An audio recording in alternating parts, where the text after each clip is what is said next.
It is the year 0079 of the Universal Century. A half-century has passed since Earth began moving its burgeoning population into gigantic orbiting space colonies. A new home for mankind, where people are born and raised, and die. 9 months ago, the cluster of colonies furthest from the Earth, called Side 3, proclaimed itself the Principality of Zeon and launched a war of independence against the Earth Federation. Initial fighting lasted over 1 month and saw both sides lose half their respective populations. People were horrified by the indescribable atrocities that had been committed in the name of independence. 8 months had passed since the rebellion began. They were at a stalemate.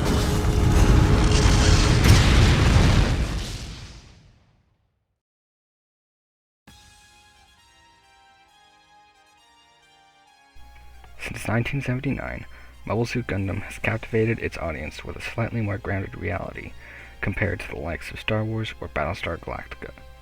With a giant mecha, characters, and in-universe political landscape, it tells a compelling story about people and their struggles during war.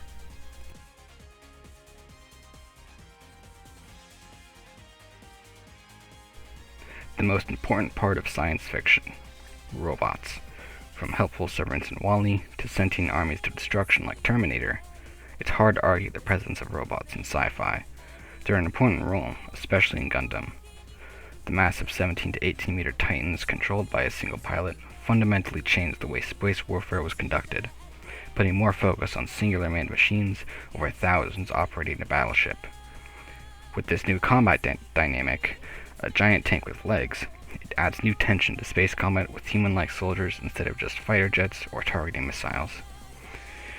With the mech playing a huge role in Gundam, you have exciting action between 2 or multiple mobile suits. Sometimes there's even a mix of mobile suit and pilot-to-pilot combat. Some of the shows, like War in the Pocket and various others, use mobile suit combat to add some of the emotional beats present in the people piloting them. To say the mobile suits in Gundam don't have much of an impact is like saying lightsabers are a mainstay in Star Wars. Without them, it wouldn't be what it is today, and most certainly would be an entirely different show because of it. It's also fun to watch 2 giant robots battle each other in space. That's a good reason too.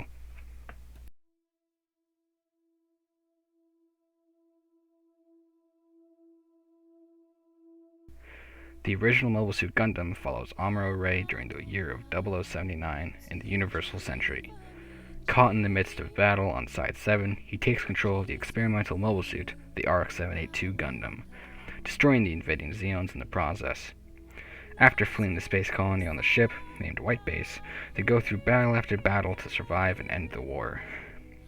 Through this basic premise, there's a lot of depth with the characters and their interactions. Rarely do the people in Gundam stay the same they were at the beginning. Rivalries, friendships, and pain are all on the table for characters to go through. The original show is weak in the regards of animation conveying the story in an efficient way, but if you stick through it and watch all the way through, I'm sure you'll find the story at least somewhat entertaining. Although, the story is difficult to describe without its characters.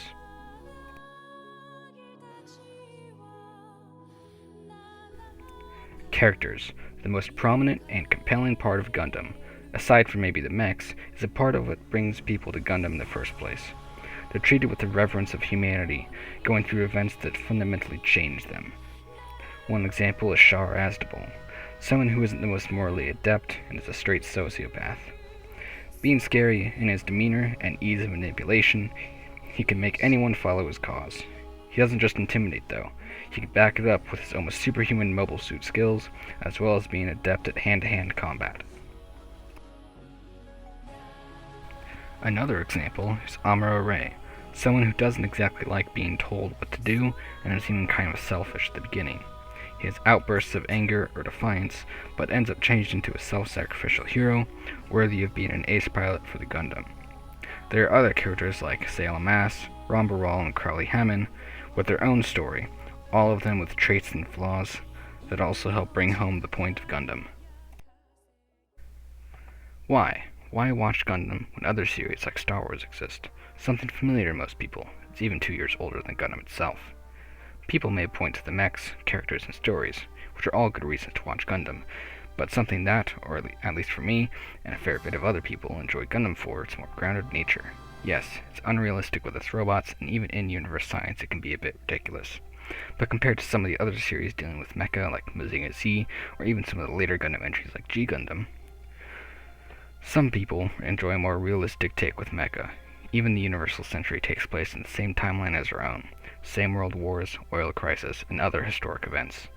Even just that, people can immerse themselves into the universe better. If anything about Mobile Suit Gundam sounds interesting, I encourage you to watch Mobile Suit Gundam The Origin. It's a good intro to what Gundam is, establishes characters and events before the original show. Chances are, if you enjoy something like Star Wars, you might enjoy Gundam.